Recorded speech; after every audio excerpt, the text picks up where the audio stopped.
बातमी आपण पाहताय। ज्या पद्धतीने आपल्याकडे ब्लॅकआउट त्याच पद्धतीने त्या ठिकाणी सुद्धा ब्लॅकआउट करण्यात आलाय। पाकिस्तानच्या लाहोरमध्ये आता ब्लॅकआउट करण्यात आलेला आहे। तर पाकिस्तानची आता चांगली तंत्रली आहे। भारतीयनं ड्रोन आणि मिसाईल हल्ला करण्यास सुरुवात केलेली आहे। लाहोर आणि इस्लामाबादमध्ये ब्लॅकआउट करण्यात आलेला आहे। भारतानं देखील पाकिस्तानला जशास तसं प्रत्युत्तर देण्याला सुरुवात केलेली आहे। पाकिस्तानकडून आगळी करण्यात आली ड्रोन आणि मिसाईलच्या माध्यमातून, त्याचबरोबर लढाऊ विमानांच्या माध्यमातून पाकिस्ताननं हल्ला करण्याचा प्रयत्न केला। मात्र भारतीय एअर डिफेन्स सिस्टीमनं हा हल्ला परतवून लावलाय।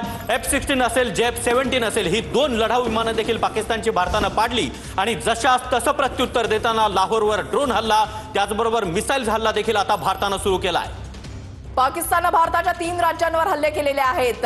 आपण पाहताय की पंजाब, राजस्थान आणि जम्मू मध्ये राजौरीमध्ये पाकिस्तानचा फियादीन हल्ला पाहायला मिळतोय। महत्त्वाची बातमी आपण पाहताय, पाकिस्तानने भारताच्या 3 राज्यांवर हल्ले केलेले आहेत। पंजाब, राजस्थान, जम्मूला टार्गेट करण्यात आलं। राजौरीमध्ये सुद्धा आता त्या ठिकाणी ड्रोनच्या माध्यमातून हल्ल्याचा प्रयत्न। पाकच्या लाहोरमध्ये आता ब्लॅकआउट झालेला आहे। भारतीय हल्ल्यानंतर आता ब्लॅकआउट करण्यात आलेला आहे। ड्रोन आणि मिसाईलच्या माध्यमातून भारतानं आता लाहोरला टार्गेट करणं सुरू केलेलं आहे। राजौरीमध्ये पाकिस्तानचा फियादीन हल्ला। पाकिस्तानने भारताच्या 3 राज्यांवर हल्ले केलेले आहेत। ड्रोन मिसाईलच्या माध्यमातून हल्ले। राजस्थानमध्ये त्यांनी त्यांचं F-16 हे लढाऊ विमान पाठवलेलं होतं। मात्र भारतीय सैन्यानं हे विमान जे आहे ते पाडलेलं आहे, हाडून पाडलेलं आहे आणि त्याच्यानंतर 2 J-17 विमान जे आहे ते भारतीय सैन्यानं पाडलेले आहेत आणि याची कबुली खुद्द पाकिस्तानी सैन्याकडूनच देण्यात आलेली आहे। राजौरीमध्ये पाकिस्तानचा फियादीन हल्ला आपण पाहतोय। पाकिस्ताननं भारताच्या 3 राज्यांवर हल्ले केले।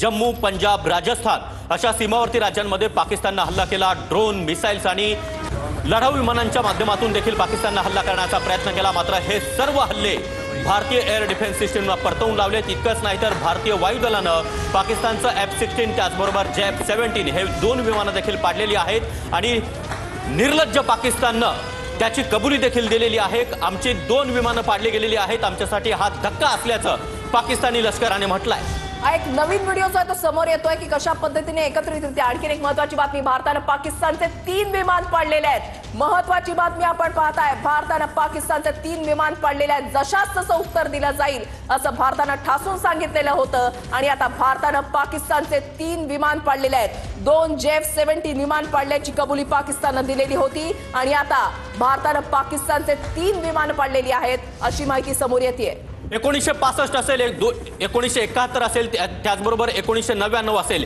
या तीनही भारत पाकिस्तान युद्धादरम्यान पाकिस्तानला शरमनाक, अत्यंत लाजिरवाणी हार पत्करावी लागलेली होती। मात्र तरी देखील पाकिस्तानच्या कुरापती सुरूच आहेत। भारतानं पाकिस्तानच्या आता 3 विमान पाडलेले आहेत। F-17 त्याचबरोबर F-16 आणि J-17 ही 2 विमानं भारतीय वायुदलानं पाडलेली आहेत। पठाणकोटच्या एअरबेसवर स्फोटांचे आवाज पाहायला मिळतात। पठाणकोटमध्ये एअरपोर्टवर देखील स्फोटांचे आवाज। पाकिस्तानकडून पठाणकोट एअरबेसला देखील लक्ष्य करण्याचा प्रयत्न झाला आणि या ठिकाणी आता स्फोटांचे आवाज आल्याचं स्थानिक नागरिकांचं म्हणणं आहे। एअरबेस